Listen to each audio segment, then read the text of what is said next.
Hello everyone, my name is Ryan Conwell for In Lacrosse We Trust, and I am here for our weekly recap of the Boston Box Lacrosse League.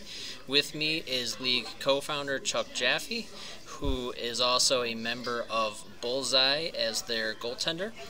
And what he's going to do is just give us a little recap of the games that we had this week and some news and notes sorts of things, and we'll see where it goes from there.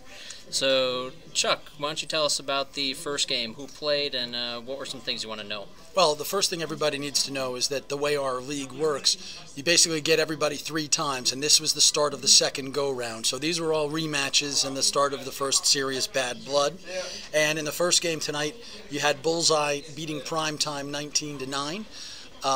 Bullseye had beaten Primetime 14-8 in the first week of the season. Came out tonight, Primetime missing Matt Smalley and Mike Stone, probably hurt them.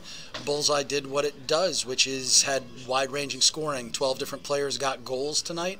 Greg Lally led the team with 5 goals.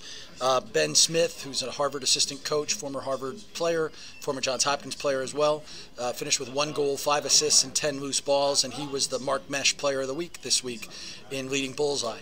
Jason Wellemeyer from Primetime had 5 goals. He actually entered the week tied for the league lead in goals, and although I haven't looked at the final stats from the night too harshly, he's probably going to be the league's leading goal scorer when we get through this week.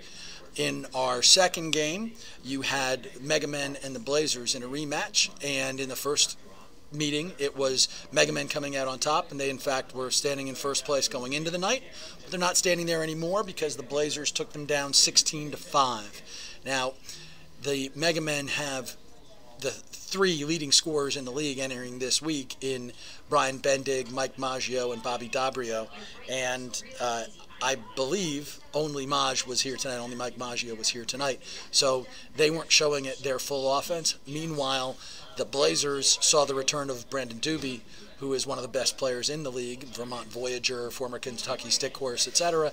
And although he only hit for 2 goals and 2 assists, he was one of the top players of the night and clearly had a lot of influence on the Blazers' offense. I mean, you go back to last week when the Blazers lost to Bullseye 8-5. Tonight, the Blazers had 5 goals, their first 5 goals, and a 5-0 lead about 6 minutes into this game. So, if you want to see what Doobie does to turbocharge their offense, that has a lot to do with it. But the Blazers also had sort of more balanced scoring than we've seen from them for a while. They got 4 goals out of Kurt Hunziger. They got 4 goals out of Garrett Namey. Both Randy Frazier and Nick Coppola had 2 goals and 3 assists. So, and also in a big help with Kyle Barnett, a defender who scored a hat trick tonight. So you've got that in front of Joe Evans, who is, we think, arguably the best American goalie going, and you've got a pretty good night. For the Mega Men, well, it was a rough night. Brian Kroll got 2 goals, but, and actually I guess Bobby Dabrio was here and did get a goal, but they were shorthanded tonight, and shorthanded is not a good way to play in this league.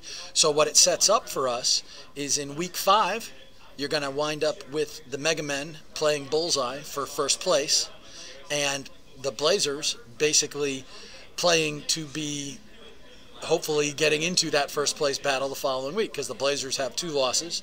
Mega Men and Bullseye are both 3-1. So we'll see how that rematch goes. Last time Mega Men spanked the Bullseye team pretty hard.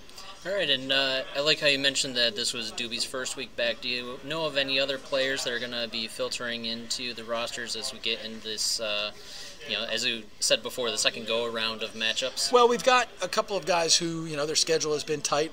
Marty Bose from the Blazers played last week, was out this week, but we've known he was going to be in and out. He had some health issues that I think have been resolved, but some health and schedule issues. So the Blazers will get stronger down the way if they get all of their guys.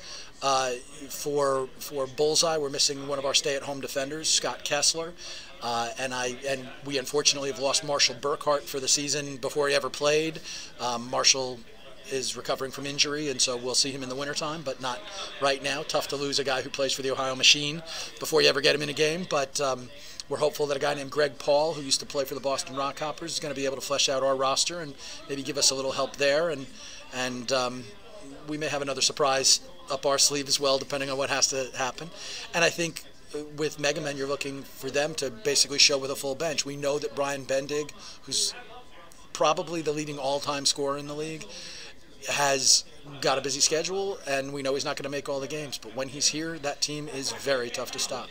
All right, thank you, and I think that's a pretty good wrap-up. So until next week, if anyone out there wants to check up on the league, again, the website is bostonboxlax.com, and check out for all the updated stats and some live video, as well as a nice little write-up to go with each game. All right, thank you very much, Chuck, and we'll see more next week. Look forward to it.